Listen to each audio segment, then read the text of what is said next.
The first 24 hours of bringing a new puppy home can be really stressful, whether it's your first time or whether you've done it a bunch of times. But it actually doesn't have to be so stressful. Today, I'm going to make sure that you feel a little bit more at ease because I'm going to go over the top do's and don'ts of exactly what you should do with a brand new puppy the moment they come home. I'm Kale. Welcome back to McCann Dogs. Do have caffeine because you're going to be up and very tired. No, I'm just kidding. This is very important and delicious, but the first do is actually going to be management tools.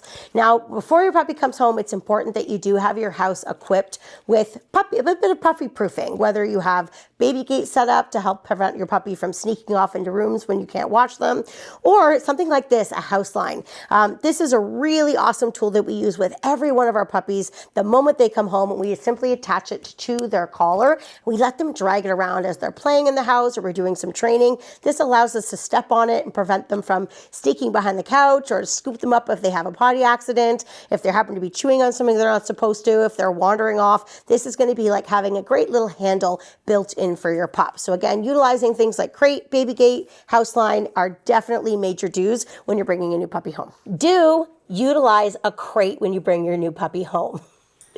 Now, crates are really important, and I'm sure this seems like an obvious suggestion, but I'm actually going to talk about something a bit different when it comes to crate training a puppy when you first bring them home. One of the ways that you can set them at ease and help the process of daytime and evening be more smooth is by the location of the crate. I would definitely suggest that you use a crate that you can move around your house really easily, or even get one that has a handle, or get multiple crates. When we have a new puppy, we like to have the crate in a few specific locations. Number one, in the most common area of our home, so the puppy never feels isolated if they're away in their crate. They're still in with the family, whether it's in your kitchen or living room or some place in your house that has a lot of trespassing, a lot of people moving around.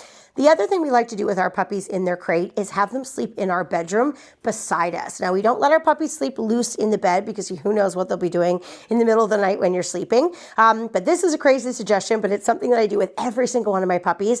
I actually clear off my bedside table for the first few nights home, and I prop my puppy's crate up beside my bedside table and turn it around so that we're sort of face to face with each other. And that way, as my puppy's a bit unsettled, I can stick my fingers in the crate, wiggle them around a little bit, help my puppy feel a little bit more at ease. It also makes sure that I'm really aware if that, crying or unsettling turns into, oh my God, Mom, I have to go to the bathroom, and then I can take them out from there. Now, as a few nights go by, and my puppy starts to quickly start sleeping through the night, we don't need to have bedside table crates anymore. They can move to the floor, and then eventually you can do whatever is best for your family. My puppies happen to sleep in a crate in my room for probably the first year of their life, but to each his own. But the whole bedside table nightstand trick is a real good one, especially if you have a puppy that's a bit unsettled their first few nights home. Do make sure that if you have to take your puppy out in the middle of the night to have a potty break, that it is boring. This is really important. When we're starting to teach our puppies that it's important that they sleep all throughout the night and not constantly get us up to go on a potty break, it's important that when we go outside that we don't turn it into a party. It's best to actually take your puppy outside and have minimal interaction with them. Hold onto your leash, stay in one spot, be boring, try not to distract them too much, make sure it's all business and no pleasure. And once they've had a chance to relieve themselves, you can scoop them back up and then go right back to bed. Put them right back in their crate again. Try not to have too many snuggles and plays and things along the way. For some puppies, they will actually start to get up because they know that fun things happen. Also, we don't want to wake them up too much either. They're going to have a much better time going back to sleep if we don't make it too big of a deal. So keep those bedtime, nighttime potty breaks really short and sweet. So hopefully they don't happen very much anymore. Now I'm going to sneak back to bed. Do have a strategic feeding plan in place. And what do I mean by this? It's important to make sure that when we feed our puppies, that we don't just put food in the bowl and set it down and miss that great opportunity to work on relationship building. We want to do things like hand feed our puppies, introduce them to luring, teaching them to follow food so we can introduce, obedience skills and have a way to reward our puppy. Also, try feeding your puppy some meals in their crate, even with the crate door closed. It's a great opportunity to build a positive association with that crate, all utilizing feeding time. Do teach your dog just how wonderful the word yes is. This is an important one. We're going to be utilizing the word yes so much in our training. And one of the things that we can do in the first 24 hours of having our puppy home is teach the puppy just how great the word yes is. And it's super easy to do. All you need to do is a little word association. Get some of your puppy's potentially favorite treats. You might not even know what those are yet, or their food, and just play a little word association. Say the word yes. 1 second later, give them a little bit of food. Yes, food. Yes, food. Yes, food. You can see where I'm going here. Take an opportunity to build a great association with that word yes, since you're going to be using it a lot in the upcoming weeks. Don't worry about using perfect commands with your puppy during the first couple weeks home.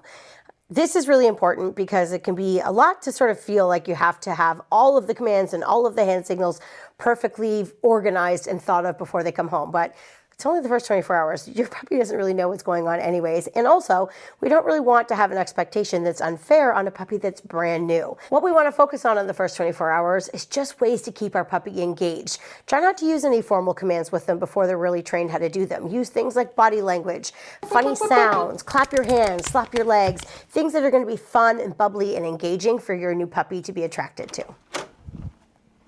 Don't focus on any harsh discipline the first 24 hours that you have your puppy home. Remember, you don't have any type of relationship with your puppy quite yet. So if they're nipping and biting you, it is to be expected, but you need to hold off before you do any discipline.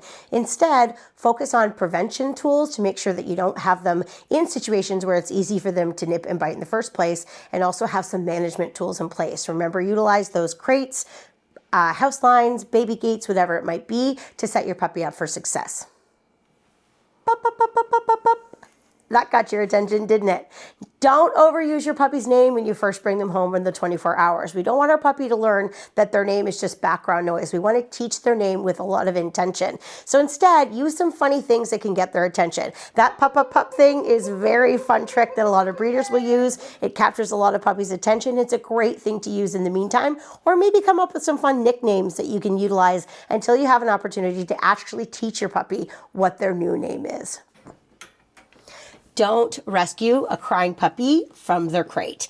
Now, this is really important. Keep in mind, if you've done a good job of making sure that they've eaten, that they have gone potty, you've exercised them, you've played with them, all of their needs are met, then a little bit of crying or being unsettled in the crate is okay at first.